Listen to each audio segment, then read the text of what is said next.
the United States is the indispensable nation.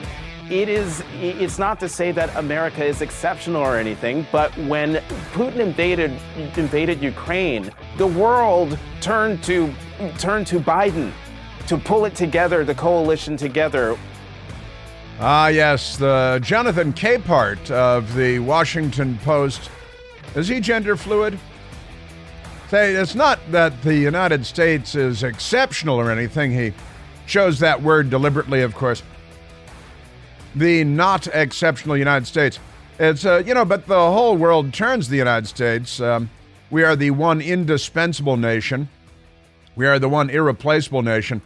And once the left takes us down, well, the tyrants of the world will have sealed the deal. Western Europe won't stand a chance. The Chinese will have Asia. Putin will make more moves on Russia. The Islamists will expand their grasp. From the river to the sea, they'll kill all the Jews. And the Democrats will celebrate, I think, right, on campuses because they're the bad guys. They're the bad guys, too. Well, happy Monday once again, and welcome back. We are at 888-630-9625. I want to share a story with you. I'm going to start with our news media, which is just awful. And there may be news media in the world that is worse than the news media that we have here in the United States. But most of them get an excuse of some kind because in a lot of cases like Iran and in Russia and in China, they've got guns to their heads.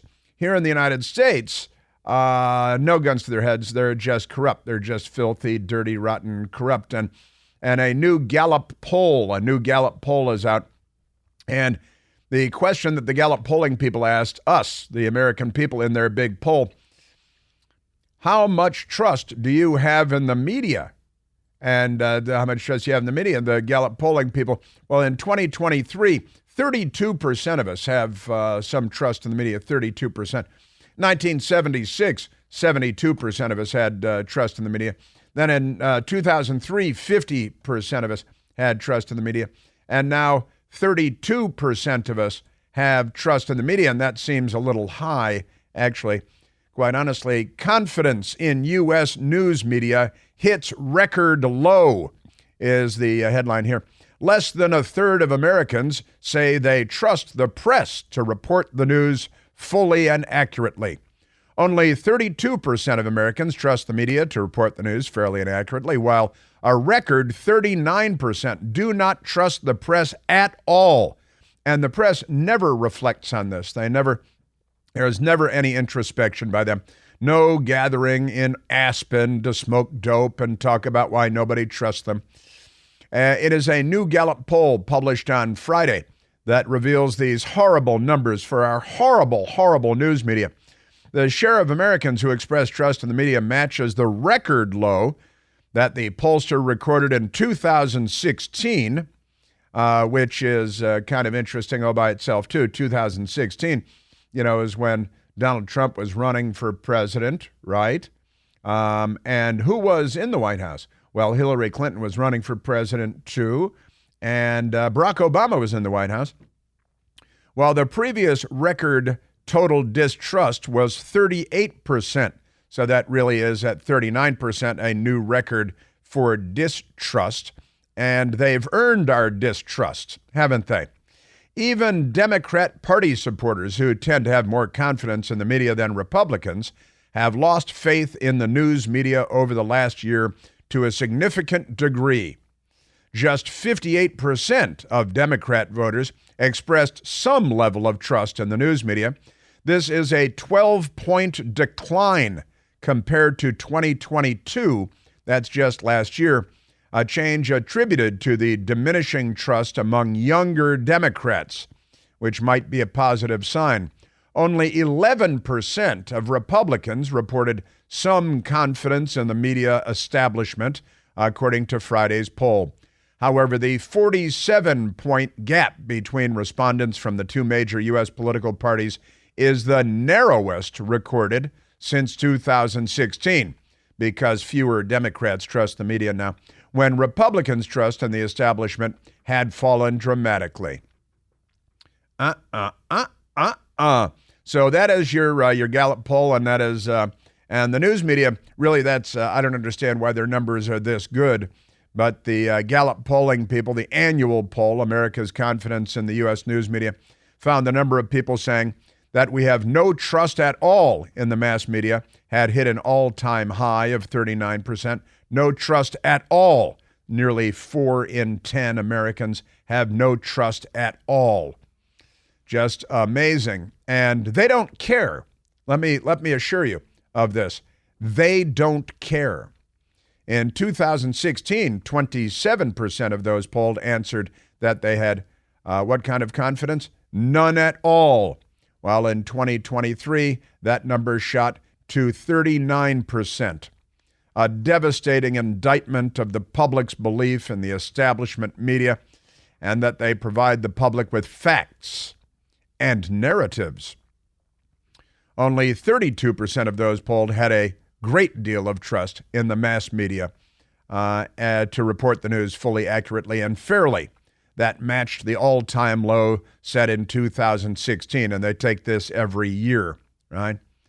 So the latest poll, conducted September 1 to September 23, marks the second time, along with last year, that the share of Americans who have no confidence at all in the U.S. media has surpassed the percentage with a great deal or a fair amount of trust in the media.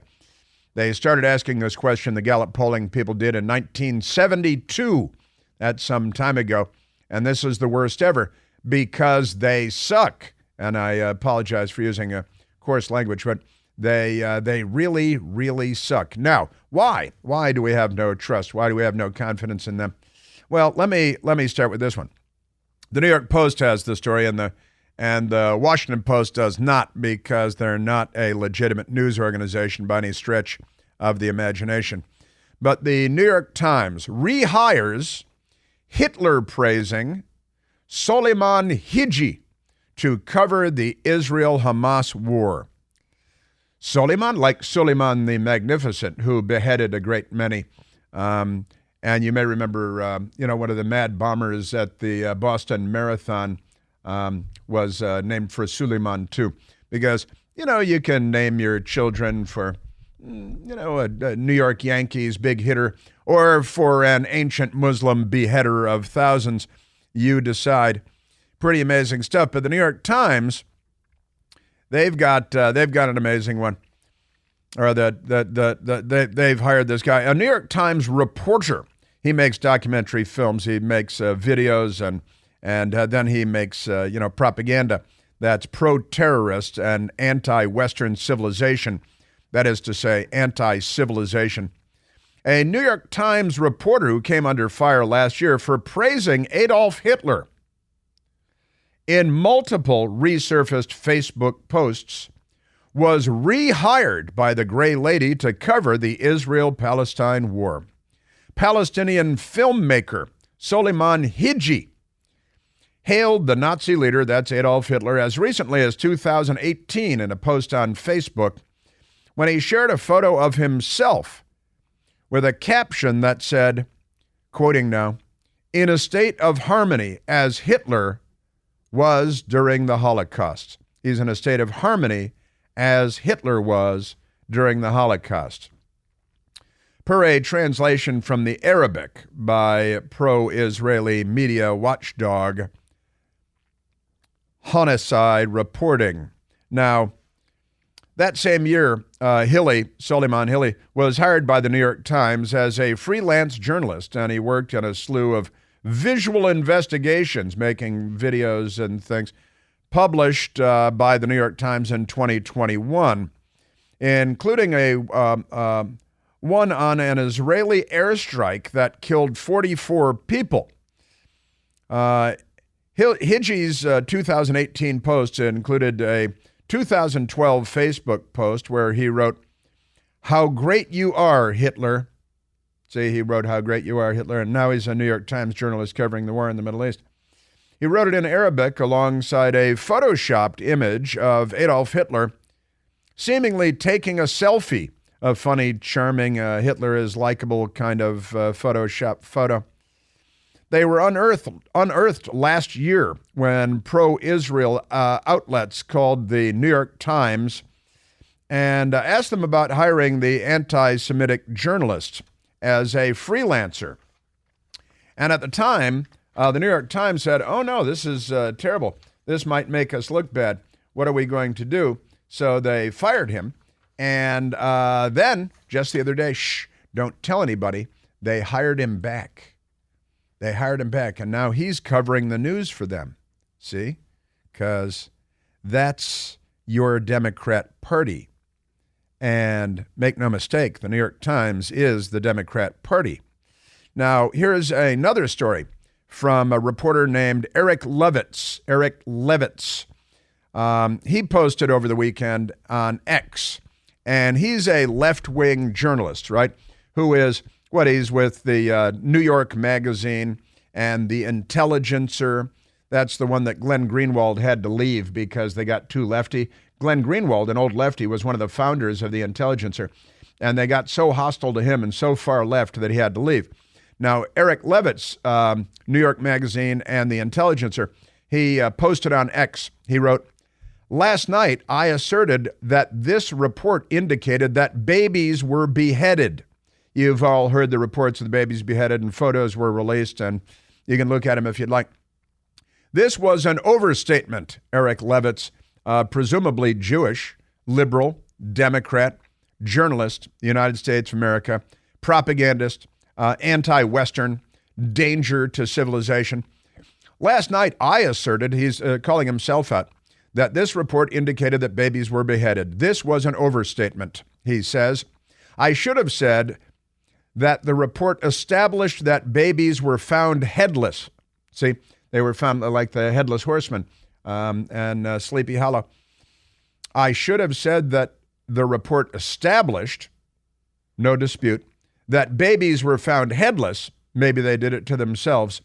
A fact that lends plausibility to claims of beheading, but which does not prove them. Now, that is quite amazing, isn't it?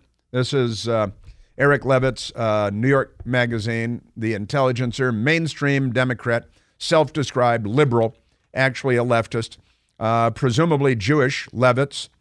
And then he went on his X post. He's like, well, now, wait a minute. This is kind of splitting hairs, isn't it?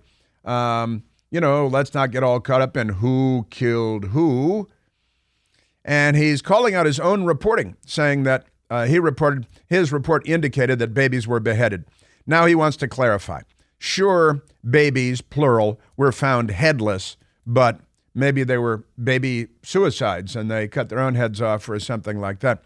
And he submits, he admits that the fact that babies were found headless, he says, lends plausibility to claims of beheading, but which does not prove them. No, it could have just been organic.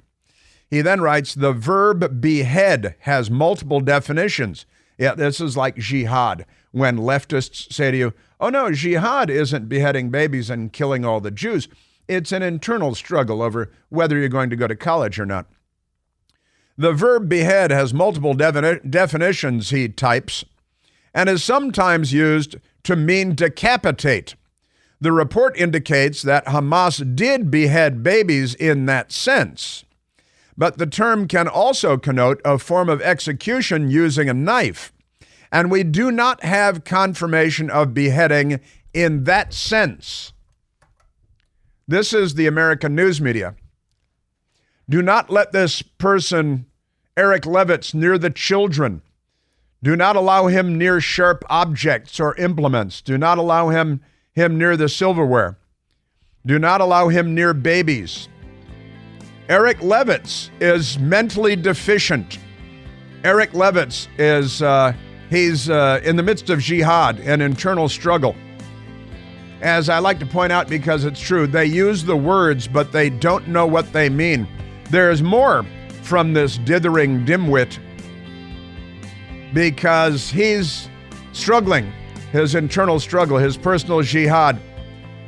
Sure, lots of babies were found headless, but that doesn't mean they were beheaded. Now I understand. Ruprecht, don't take the cork off the fork.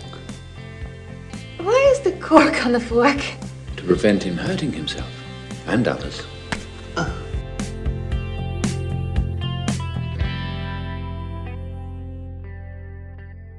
Hey, it's Chris Plant. Excited to tell you about our July 2024 Listener Sea Cruise. We'll be sailing around the British Isles, visiting Scotland and Ireland. Please join us. Book by this July 31st for extra savings. Visit ChrisPlantCruise.com.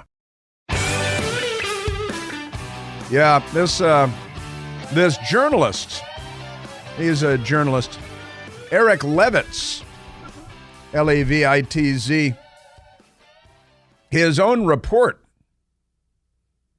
said that babies were beheaded and he had to go back and correct himself because he's unwell psychologically. He's very, very unwell. And he's dithering and circling the meaning of the word behead. And people are mocking him and follow on X posts that, spontaneous beheadings perhaps. A body without a head was beheaded. See, that's how that goes. What are the natural causes for a baby to become headless? People are asking. But this guy's a major journalist in the United States of America. Just amazing. Let's take a call. Then I've got more mayhem for you, and another great X post by a thinking person about the demise of Western civilization itself, which is the only thing that's on the line. Don't be worried. Let's go to Brian calling from Potomac, Maryland. Brian, you're on the Chris Plant Show. Hey, Chris, thank you so much for taking my call. I just have to share with your listeners that it is the greatest struggle and has been for decades now amongst the Jewish community, and specifically the conservative Jewish community, which I'm a member, that we have to deal not only with the butchery and the savages and the anti-Semitism that exists throughout Europe, the UN, the major college campuses, but we literally have to go into almost hand-to-hand combat with some of these intellectually, with some of these self-loathing, anti-Jewish pundits and writers and thinkers that believe that they can talk their way to a peaceful solution, and all the time will throw Israel. Their first reaction, their first instinct is to throw Israel under the bus because they've been indoctrinated at Columbia, at J schools like NYU, Harvard, everywhere, and it is a fight like you don't believe. They are not Jewish anymore. Listen. I understand the struggle completely, and I say I need to get like an honorary Jewish status somewhere.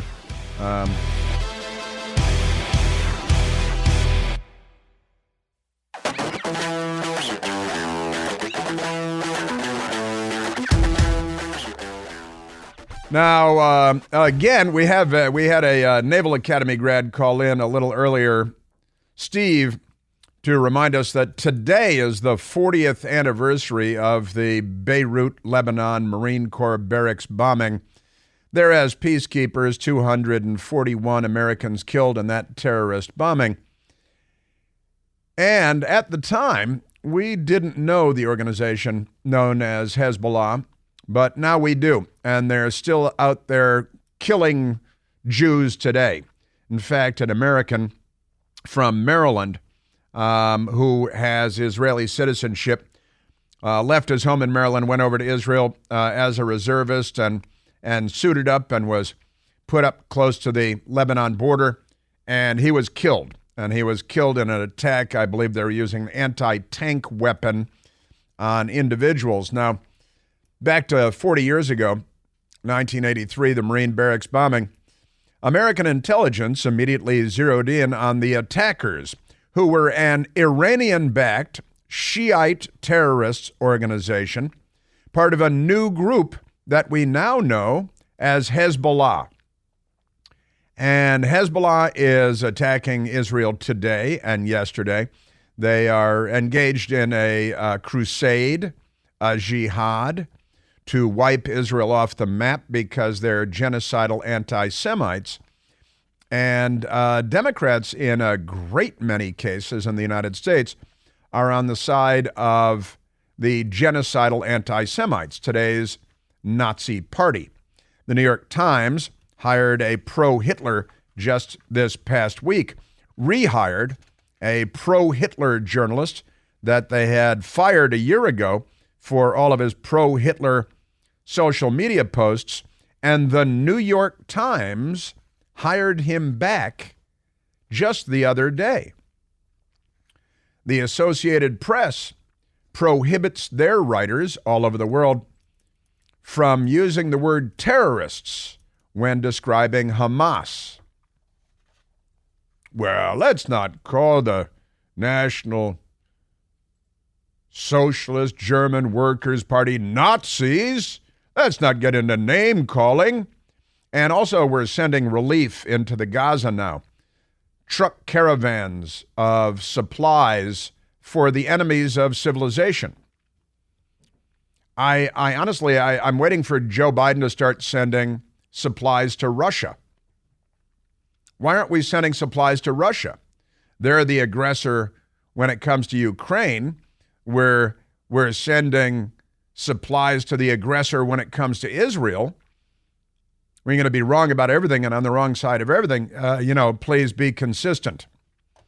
Now, there is an Israeli named Gad Saad, S-A-A-D, author, scholar, smart person,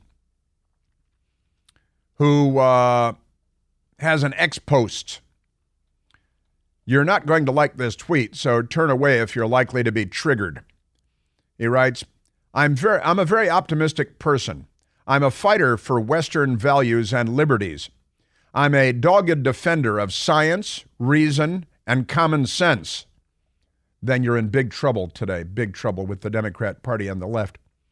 I must say, though, that I am unsure that the West can recover from its multi-front civilizational suicide.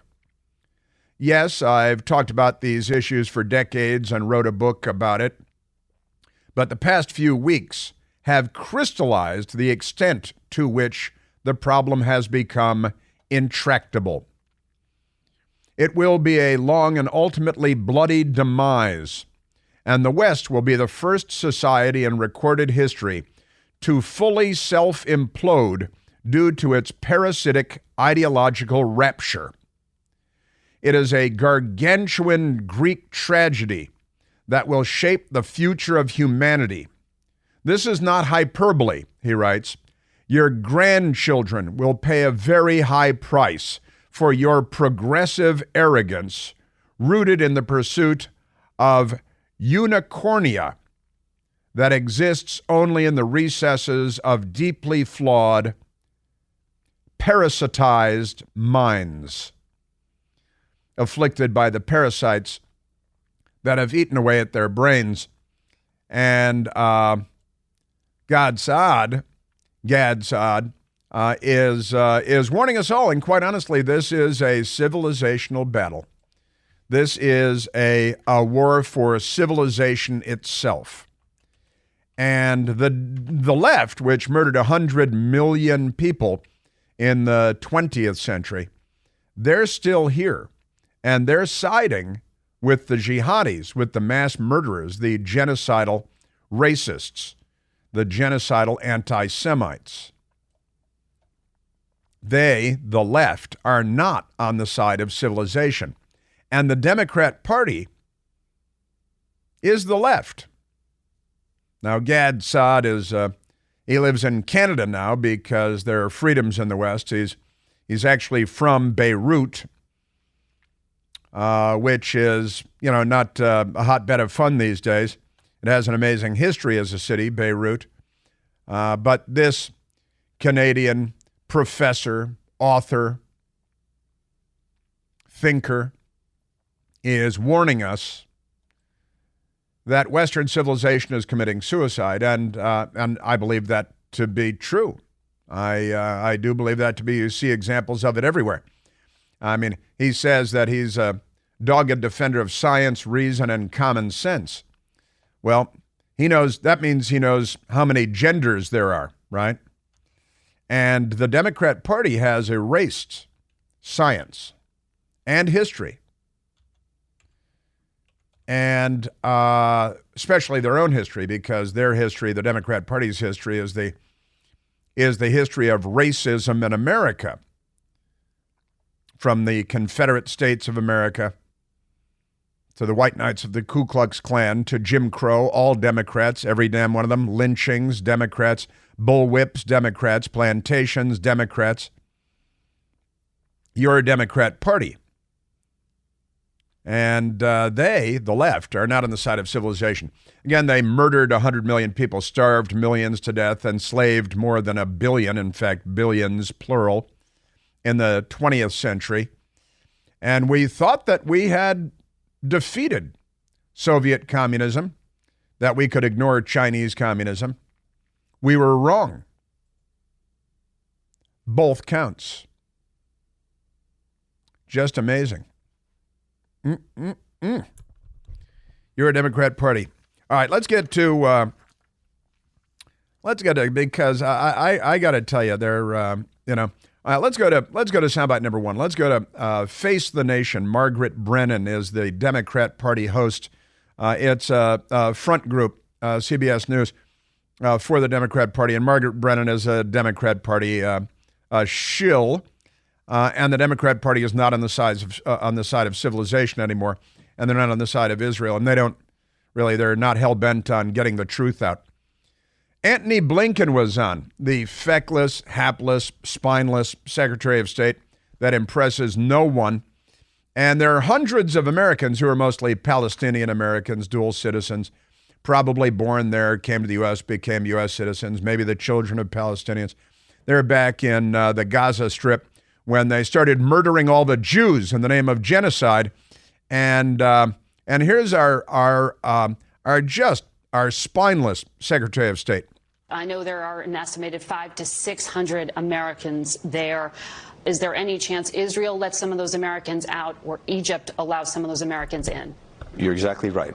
And to date, at least, Hamas has blocked them from leaving, showing once again its total disregard for civilians of any kind who are stuck in Gaza.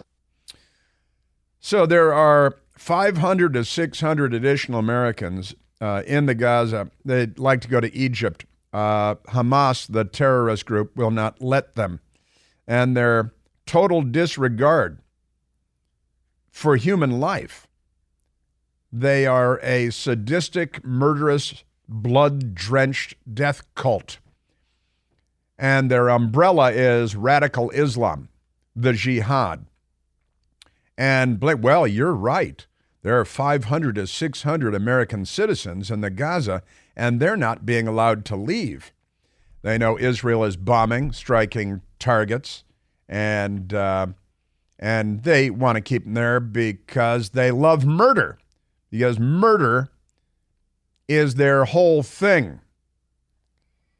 Now, I know a couple of people asked unicornia. I was in the Gad Saad X post. It's a place where unicorns run free. It's the land of unicorns, unicornia.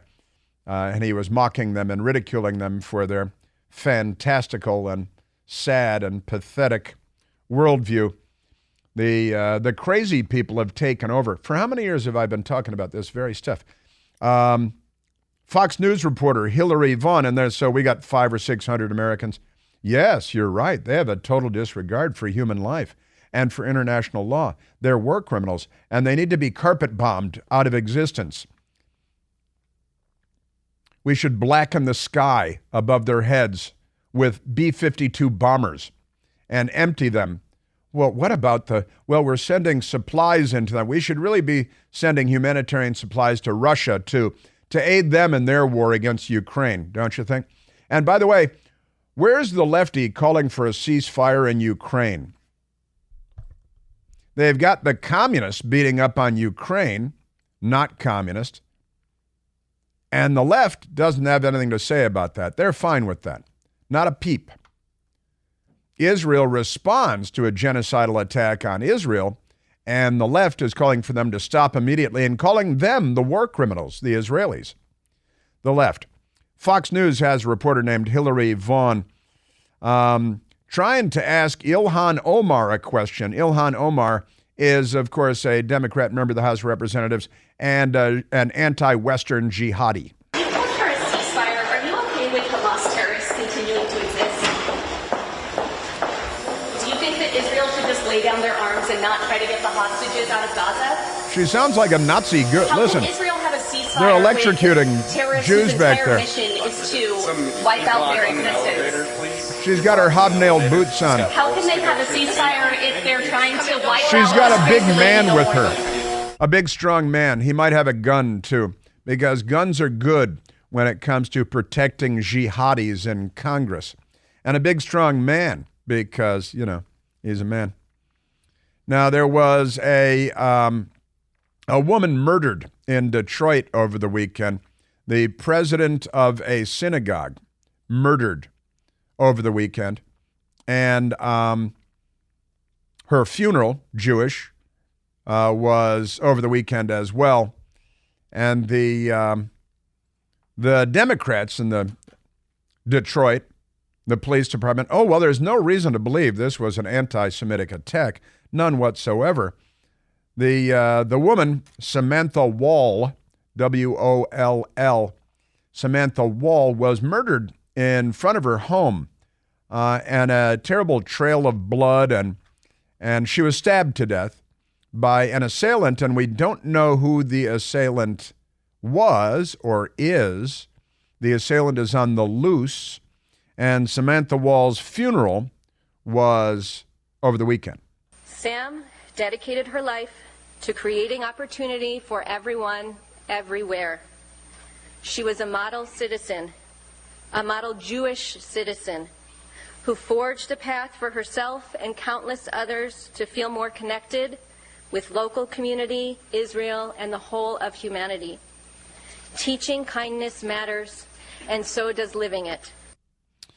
That was a friend eulogizing Monica Wall Rosen and sister, rather, saying that she dedicated her life to good things. And again, synagogue leader Samantha Wall's stabbing death sparks outpouring of grief, Newsweek magazine. The slaying of Detroit synagogue president sparked an outpouring of grief, social media, with city officials, community members mourning her loss and calling for an end to hate and violence. That's a good idea. Jihadis and lefties being responsible for so much of it. Samantha Wall was 40 years old, led the Isaac Agri downtown synagogue since 2022. Just last year, found stabbed to death Saturday morning outside her home in Detroit's Lafayette Park neighborhood. According to multiple media reports, Newsweek reached out via Facebook on Saturday to the Detroit Police Department and the Isaac Agri downtown Detroit synagogue for comment. The synagogue, meanwhile, shared a statement about the unexpected death. Yeah, because it was a butchery. It was a murder. It was savage. And Samantha Wall has been active in Democrat politics, left-wing Democrat politics. She helped get a left-wing Democrat attorney general elected in Michigan. Dana Nessel is that left-wing attorney general who also spoke at the funeral yesterday. Sam was said to be kind and caring and compassionate, sincere, loving, a tenacious advocate and supporter of social justice, a woman of great faith. This was not an opinion. This was a fact. This wasn't just how Sam presented to some people. It was how Sam treated each and every person who ever came into her life.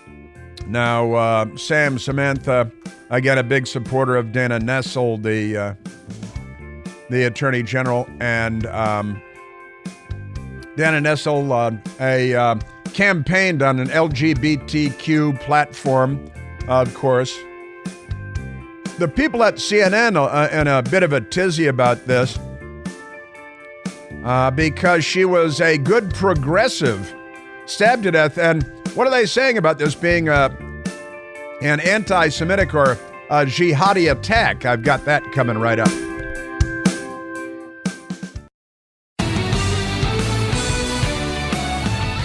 I was just sitting here minding my own business, and a picture of Chaz Bono popped up in front of me on the internet here, looking at I was looking up this CNN fake reporter, Boris Sanchez. He's got one Russian communist name and one probably, Nicaraguan communist name, I'm guessing, Boris Sanchez.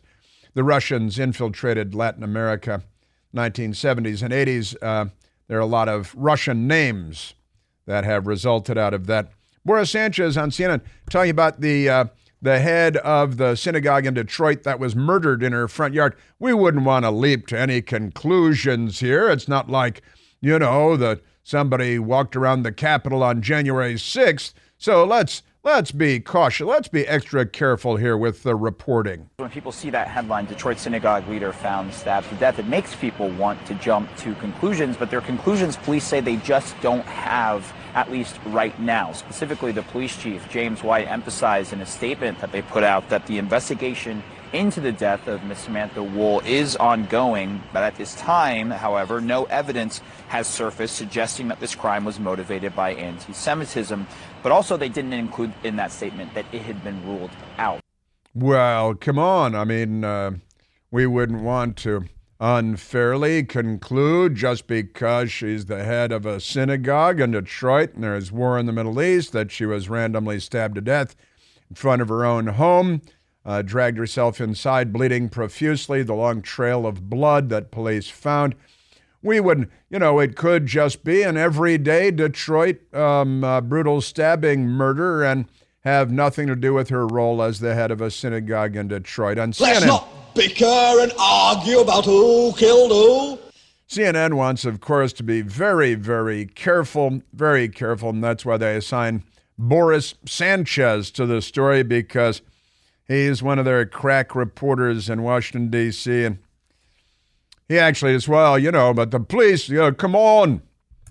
Let's not get all caught up in who killed who. That's our news media. And the New York Times hired a Hitler-loving jihadi to cover the war in Israel.